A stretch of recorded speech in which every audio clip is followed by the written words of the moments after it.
Abbots traffic police ने हफ्ते को जगदीश मार्केट में गाड़ियों की बाकायदा चेकिंग के दौरान एक शख्स को 141 ज़र इल्तवा ट्रैफिक चालानों के साथ पकड़ लिया। फिरोज नामी शख्स मार्केट के करीब रजिस्ट्रेशन नंबर AP13AB1474 के साथ गाड़ी पर जा रहा था कि ट्रैफिक पुलिस ने उसे पकड़ लिया। ज़र इल्तवा चालान की मालियत का तखमीना 33,000 रुपए बताया गया है। सिटी ट्रैफिक पुलिस ने अपनी तवज्जो मोटरसाइकिलों के ज़र इल्तवा चालानों पर मरकूज कर दी है। वो ट्रैफिक की खिलाफ वर्जी करने वालों को पकड़ने के लिए जंक्शनों पर गाड़ियों की चेकिंग कर रहे हैं। पिछले हफ्ते सोमाजीगुड़ा में ट्रैफिक पुलिस ने 117 ज़र इल्तवा ट्रैफिक चालान के साथ एक शख्स को पकड़ा था। ज़र इल्तवा चालान की मालियत 29,720 रुपए थी।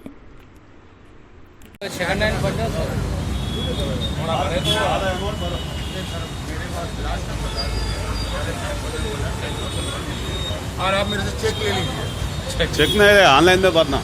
अच्छा, शुक्रिया।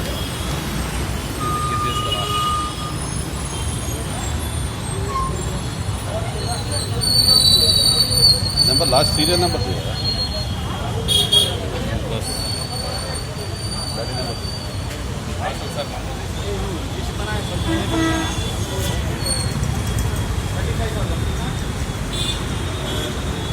जर्मनटन हॉस्पिटल ऑर्थोपेडिक से मुताल्लिक हर मरीज यहाँ शिफायाब। इनाम याफ्ता doctor Mir Jawad Zar Khan, senior orthopaedic surgeon, advance operation theatre, ICU, digital x-ray, laboratory, physiotherapy, pharmacy, sharing और प्राइवेट रूम्स, लेडी डॉक्टर्स और डॉक्टर अर्जुमन सुल्ताना गैनाकोलॉजिस्ट की खिदमात हासिल। वाजिबी फीस और मुकम्मल सहूलियात से हजारों मुतमईन। एम्बुलेंस से आरास्ता Germanten orthopaedic hospital, pillar number 150, Attapur, Hyderabad. अगर आपने हमारे चैनल को अभी तक सब्सक्राइब नहीं किया है तो यहाँ पर रेड कलर का सब्सक्राइब बटन दिख रहा है, उसे क्लिक करें और हमारे चैनल को सब्सक्राइब कीजिए और साथ ही साथ बेल आइकन को भी क्लिक कीजिए, जिससे आपको ताज़ा अपडेट मिलती रहे।